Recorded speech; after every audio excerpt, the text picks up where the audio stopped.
4 years love. First లో బాగానే ఉండే, ఇద్దరం ఎట్లా అంటే ఒక్కరికి వదిలేసి ఒకరు ఉండలేకపోతుండే. కార్లో తీసుకెళ్లి ఒక చిన్న టెంపుల్లో పెళ్లి చేసుకున్నాను. అప్పుడు ఎట్లా అంటే అది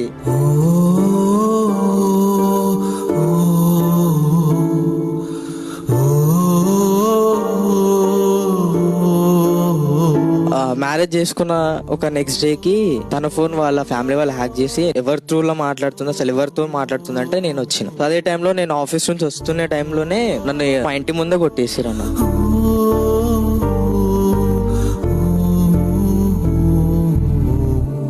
ఆ తర్వాత తన కోసం అని చెప్పి 3 months హాస్పిటల్లో ఉన్నా. నాకు ఒక చిన్న కాల్ చేసి, నువ్వేమన్నా చేసుకో, నేను నీ కోసం ఇంకా వెయిట్ చేస్తా, నువ్వు మంచిగా అయ్యి నా కోసం రా, నువ్వు నీ కోసం ఎప్పటికీ వెయిట్ చేస్తా లైఫ్ లాంగ్ అని చెప్పిందన్న. మా వాళ్ళు నాకు సర్జరీ చేయించి ఆ తర్వాత రెస్ట్ తీసుకొని మళ్ళీ నేను క్యూర్ అయ్యి వచ్చేసరికి తను వాళ్ళ బావద్దు.